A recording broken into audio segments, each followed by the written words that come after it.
Assalamualaikum warahmatullahi wabarakatuh. Alhamdulillah, alhamdulillahilladzi anzala as-sakinata fi qulubil mu'minin liyazdadu imanan ma'a imanihim. Asyhadu an la ilaha illallah wahdahu la syarikalah wa asyhadu anna Muhammadan abduhu wa rasuluh. Allahumma sholli ala sayyidina Muhammad wa ala alihi wa sahbihi wa man tabi'ahum bi ihsan ila yaumiddin. Qala Allah ta'ala kitabil karim, a'udzu billahi minasyaitonir rajim. Ya ayyuhalladzina amanu taqullaha haqqa tuqatih wa la tamutunna illa wa antum muslimun. Hai orang-orang yang beriman, bertakwalah kepada Allah Subhanahu wa taala dengan sebenar-benarnya takwa, dengan sesungguh-sungguhnya takwa. Dan janganlah kamu mati kecuali dalam keadaan sebagai seorang yang senantiasa berserah diri kepada Allah, sebagai seorang yang muslim. Alhamdulillah, alhamdulillah pada pagi hari ini, subuh kali ini bisa bersilaturahim di masjid yang senantiasa dimuliakan oleh Allah Subhanahu wa taala, insyaallah. Indah masjidnya, makmur masjidnya, insyaallah sejahtera jamaahnya, mudah-mudahan. Mudah-mudahan kita semua senantiasa diberikan kesehatan oleh Allah Subhanahu wa taala. Kenalkan, saya Handi Boni Pak dari Bandung. Alhamdulillah bisa Allah hantarkan sampai ke Balikpapan. Ini pertama kali saya ke Balikpapan. Dan pasti ini pertama kali saya sholat subuh di sini, Pak. Sholat subuh di masjid ini. Alhamdulillah. Dan ada kesempatan untuk sharing keilmuan. Mudah-mudahan ada sesuatu yang bermanfaat yang bisa kita ambil dan menjadi ibrah atau menjadi satu ilmu yang justru bisa meningkatkan ketakwaan kita kepada Allah. Judulnya mungkin kultum, kuliah 7 menit gitu. Tadi malam ada yang menarik. Ternyata Indonesia bisa masuk final, Pak. Alhamdulillah, bagi yang nonton ini, Pak. Oh iya, saya ditemani teman-teman dari Bikers Subuhan Balikpapan. Semoga teman-teman Bikers Subuhan senantiasa diberikan keistiqomahan oleh Allah Subhanahu wa taala. Tadi malam ada yang menarik. Indonesia menang melawan Singapura. Sangat menegangkan. Awalnya 1-0, Ezra Walian, Pak, masukin jadi 1-1. Gol di menit akhir. Lalu babak kedua mulai lagi, menegangkan lagi. Banyak drama kartu merah sampai 2-2. Lalu kemudian jadi 3-2 sampai akhirnya 4-2. Total agregatnya jadi 5-3. Kalau cuma sekedar nonton bola itu biasa, Pak. Bahkan bisa disebut wasting time, ngabisin waktu. Kalau hanya sekedar nonton bola. Yang jadi hebatnya adalah ketika nonton bola jadi ingat sama Allah. Nah, ini yang jarang. Apa yang bisa diambil dari nonton bola ingat sama Allah? Gak tahu kalau ibu-ibu nonton Ikatan Cinta itu jadi ingat sama Allah atau jadi ingat sama suami. Kalau nonton bolanya jadi ingat sama Allah, insya Allah jadi berkah. Tapi kalau nonton bolanya jadi lupa sholat, bahkan kemudian jadi kesel, ngancurin barang, ada yang gitu, Pak. Sampai kemudian bahkan melakukan kekerasan, ngaruh kepada kehidupannya. Wah, ini yang jadi bermasalah. Apa hikmah yang bisa kita ambil dari nonton bola tadi malam? Setiap nonton bola yang bisa kita ambil hikmahnya adalah masalah waktu. Ternyata mereka berjuang sampai waktu habis itu. Bukan hanya kadang 2 kali 45 menit, bahkan kadang babak tambahan mereka masih berjuang mati-matian karena tahu waktunya akan habis. Ini yang kita coba ambil hikmah.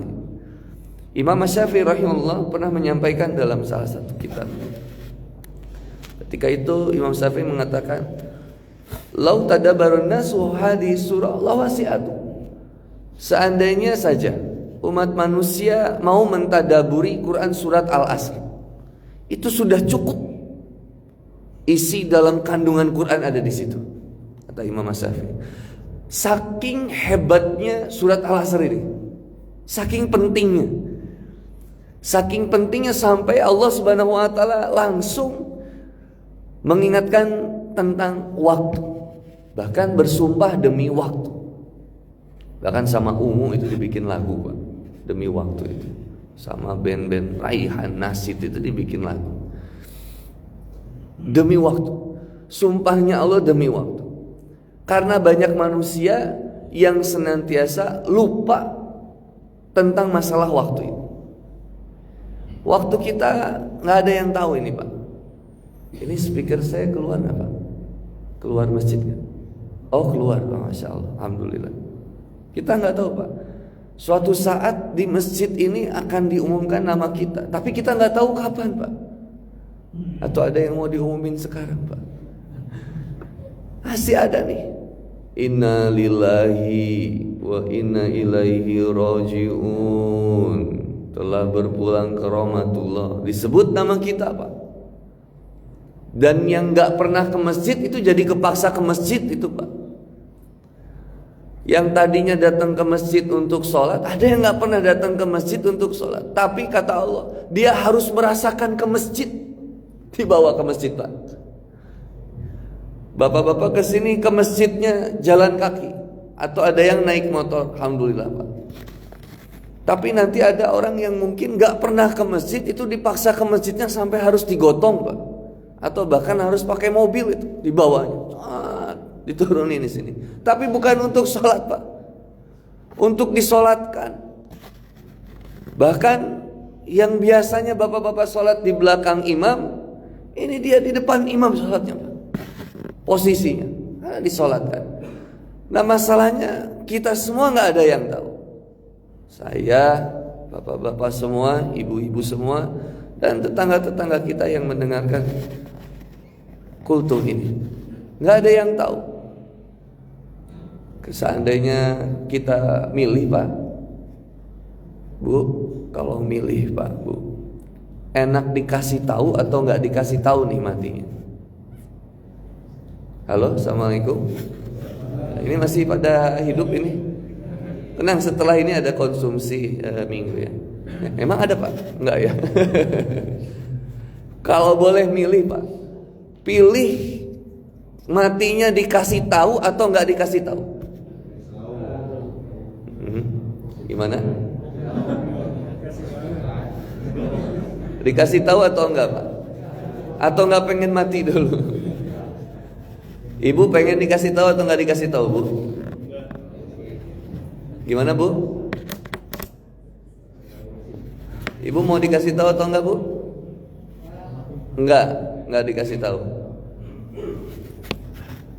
Ada saudara kita, Pak, seorang pengedar narkoba hebat, Pak. Nggak tanggung-tanggung, 2 ton, tontonan diedarkan. Lalu kemudian beliau masuk penjara. Ketika di penjara bukan tobat tapi mengedarkan narkoba. Singkat cerita, akhirnya beliau divonis hukuman mati. Kalau dihukum mati, kira-kira sudah tahu belum, Pak, kapan matinya, Pak? Walaupun kadang suka diundur ya, Pak ya. Tapi at least dia tahu matinya kapan. Akhirnya karena dia tahu dia matinya kapan, yang dia pilih ternyata mendekat kepada Allah. Selama di penjara beliau laksanakan sholat 5 waktu. Dan yang hebatnya, Pak, as-sholatu ala waktiha. Sholatnya yang tepat pada waktunya. Bukan hanya sholat 5 waktu, tapi dia tidak pernah tertinggal sampai eksekusi mati.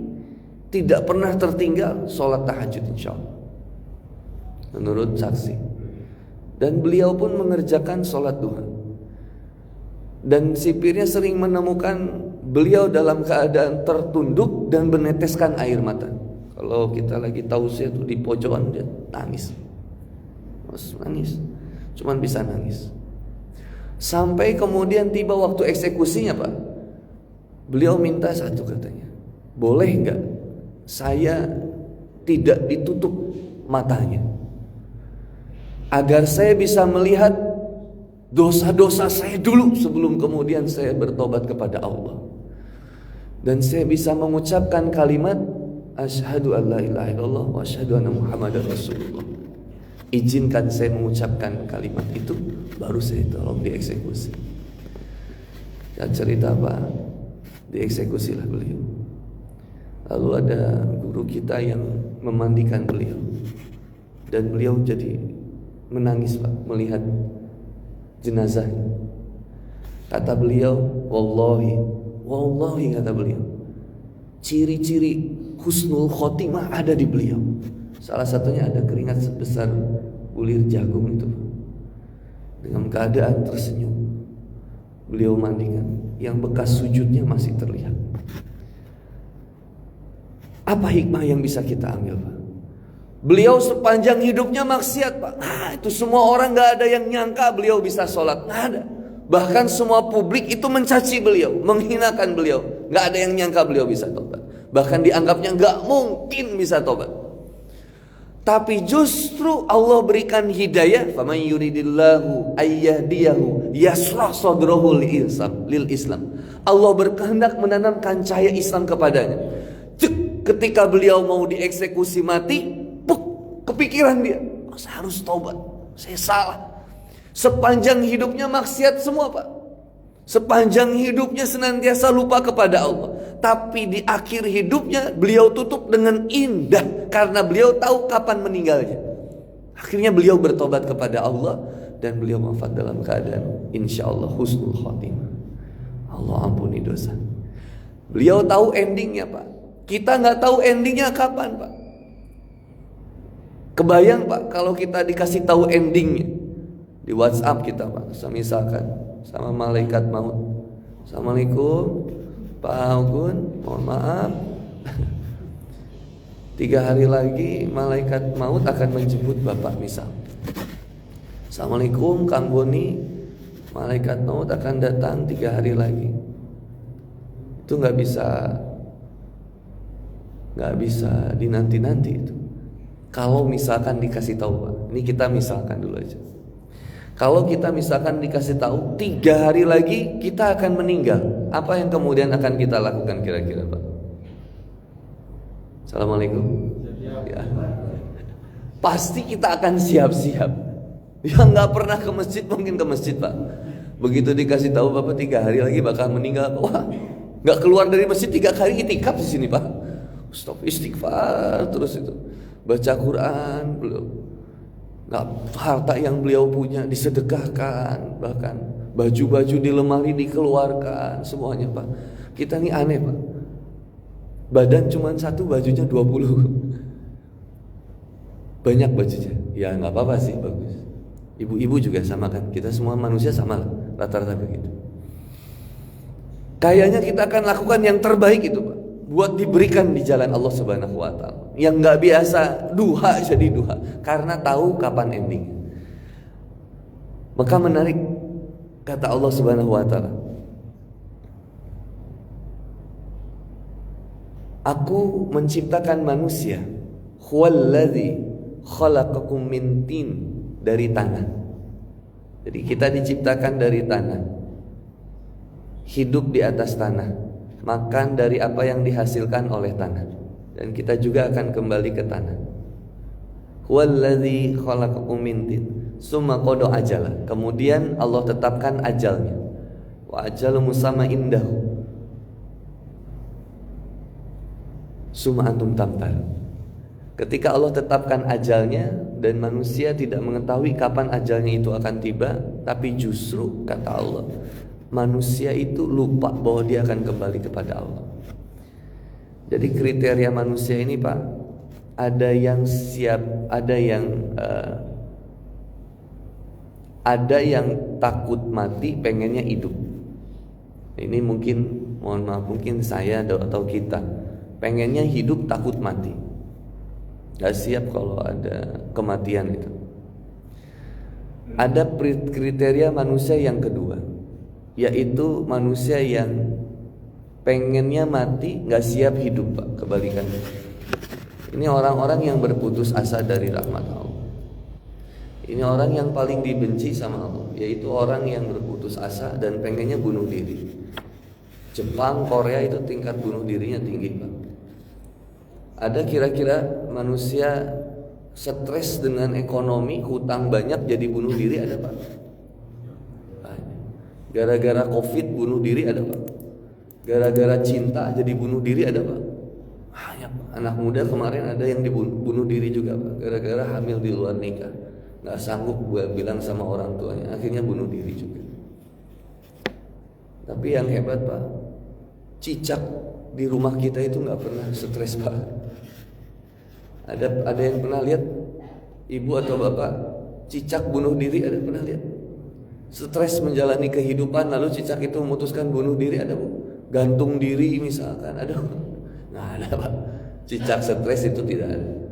Padahal cicak itu paling layak protes sama Allah, Pak. Karena dia di dinding tapi makanannya terbang. Nggak adil. Ya Allah, kenapa kau tidak adil? Harusnya cicak protes, Pak. Karena cicak di dinding tapi makanannya terbang. Tapi ada cicak yang jadi busung lapar, Bu. Pak, halo, assalamualaikum. Hadir. Ini emang rentan kajian subuh ini, Pak. Nggak ada cicak stres, cicak kelaparan, nggak ada, karena udah dijamin rezeki. Cicak itu ngerti berarti, walaupun beliau hewan fasik. Jadi yang pertama ada manusia yang pengennya hidup takut mati. Mungkin kebanyakan manusia pengennya hidup takut sama kematian, nggak siap sama kematian. Tapi pengen masuk surga juga, padahal nggak mungkin masuk surga tanpa mati, harus mati dulu.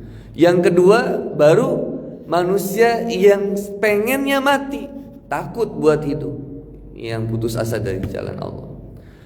Harusnya gimana dong, Kang? Harusnya yang ketiga kita ini, Pak, sesuai dengan janji kita dalam setiap sholat kita.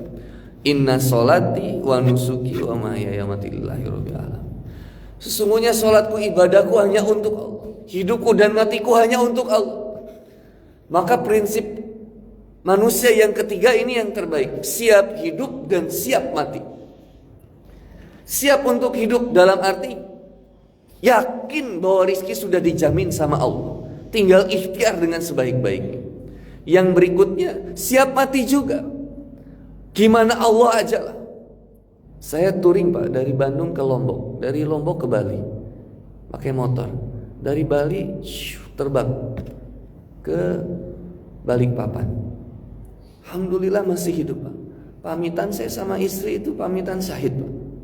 Udah kita siapin koper itu, Pak. Jadi kalau setiap pergi, saya selalu siapin koper itu dibawa ke istri saya. Kain kafannya ada, semuanya sudah lengkap itu, Pak. Ada, mohon maaf, kapasnya sudah ada, sampai bendera kuningnya udah kita siapin di satu koper itu. Jadi tinggal satu koper itu udah selesai lah ngurus jenazah.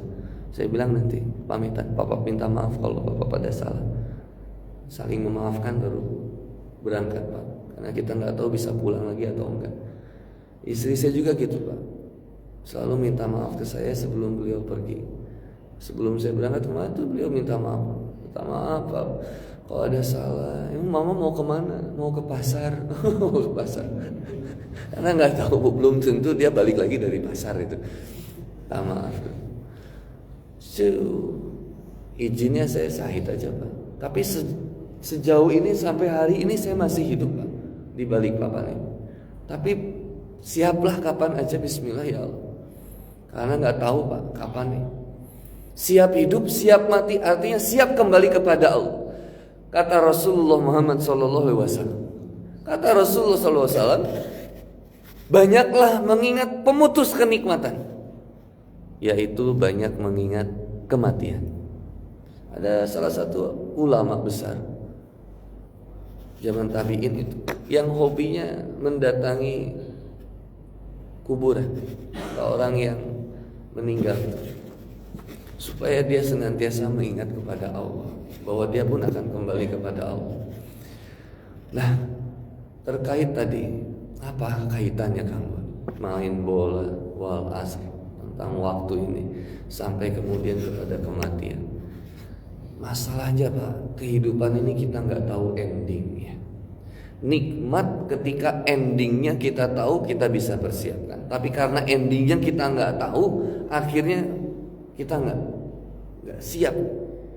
Gimana kemudian saya meninggal? Kita kan cuma bisa memohon kepada Allah Subhanahu wa Ta'ala, ya Allah, wafatkanlah kami dalam keadaan husnul khotimah. Kita kan pengennya wafatnya ketika lagi sholat ya Pak. Kita pengennya kan wafatnya lagi ngaji. Kita pengennya wafatnya lagi baca Quran tuh. Kita pengennya wafatnya lagi zikir. Kita pokoknya pengen wafat dalam keadaan yang terbaik. Maka kata Rasulullah Muhammad SAW, seseorang itu akan diwafatkan sesuai dengan kebiasaan, dengan apa yang biasa kemudian dia kerjakan. Mohon maaf.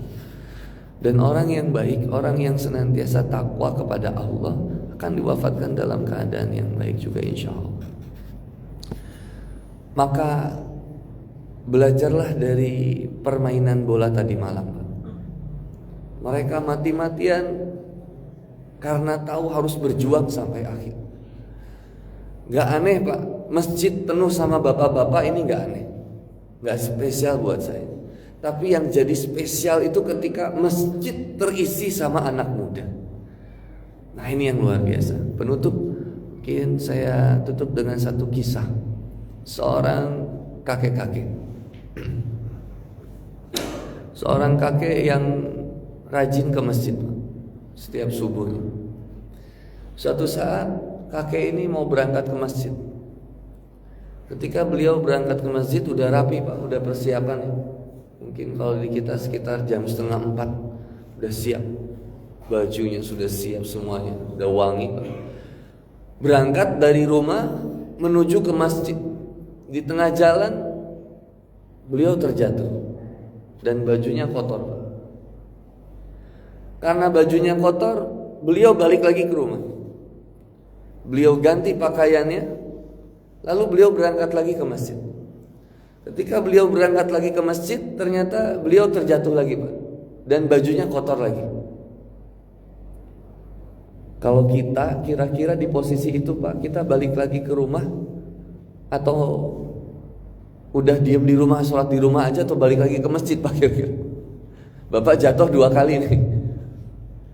Kira-kira mau tetap sholat ke masjid atau balik lagi ke rumah dan sholat di rumah aja gitu? Gimana Pak?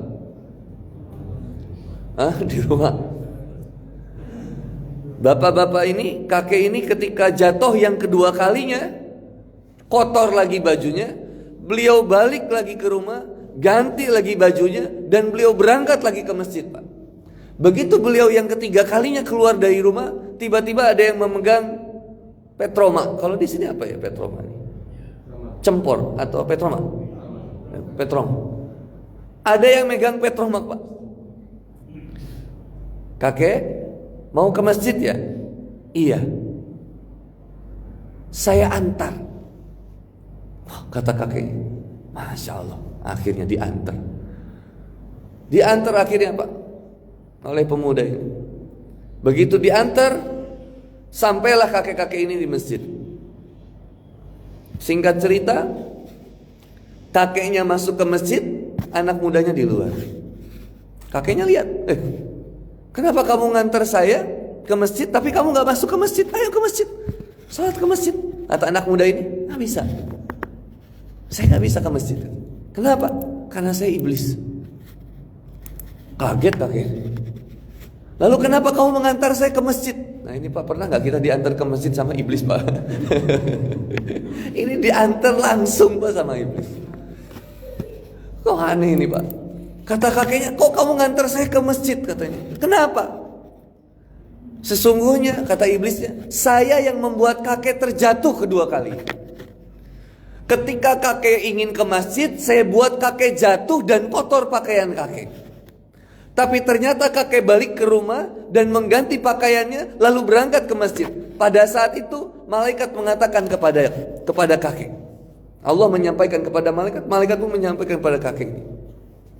Kepada iblis, mohon maaf, kepada iblis. Bahwa apa kata malaikat itu? Sungguh Allah sudah mengampuni dosa kakek ini seluruhnya. Gara-gara apa? Gara-gara beliau jatuh, kotor pakaiannya, pulang ke rumah, ganti ke masjid lagi. Setiap pengorbanan ini Allah sampaikan, saya hapuskan dosa si kakek ini seluruhnya. Lalu saya membuat kakek terjatuh untuk kedua kalinya. Dan kakek tetap memilih untuk pulang ke rumah, ganti pakaian, dan berangkat lagi ke masjid. Lalu Allah sampaikan bahwa perjuangan kakek yang kedua kalinya tetap ingin ke masjid. Allah sampaikan, saya hapuskan dosa kakek seluruhnya dan dosa keluarga kakek seluruhnya. Bayangin. Maka kemudian ketika yang ketiga kalinya, saya takut kakek jatuh lagi. Maka saya antar supaya kakek gak jatuh lagi. Kata kakek ini, kenapa? Kenapa kamu takut saya terjatuh? Karena kalau kakek terjatuh yang ketiga kalinya dan kakek tetap ganti pakaian dan berangkat lagi ke masjid, saya khawatir Allah akan mengampuni dosa kakek seluruhnya, dosa keluarga kakek seluruhnya, dan dosa masyarakat yang ada di sekitar kakek seluruhnya. Saking takutnya iblis, mending tak antar aja daripada harus diampuni dosa satu kampung ya. Semuanya. Halo, di sini bapak-bapak ada yang tadi jatuh nggak Pak? Aman. Ini hebatnya luar biasa Pak. Kakek apa yang kita bisa pelajari? Ternyata kakek ini nggak putus asa semangat untuk kemudian tetap beribadah kepada Allah. Anak muda Pak, beda fisiknya dengan kakek-kakek. Anak muda itu justru lebih kuat tenaganya, lebih hebat fisiknya, dan senantiasa dia punya tenaga sebenarnya untuk sampai ke masjid ini. Pertanyaannya Pak, kenapa anak kita susah ke masjid? Halo, assalamualaikum anak muda yang lagi di rumah.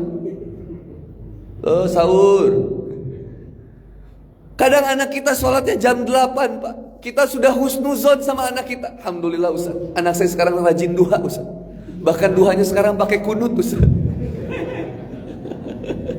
Ternyata sholat subuhnya jam 8. Kenapa anak kita susah ke masjid? Kenapa anak muda susah ke masjid padahal tenaganya lebih hebat daripada bapak-bapak yang ada di sini? Bahkan ada salah satu kisah di Masjidil Haram Pak.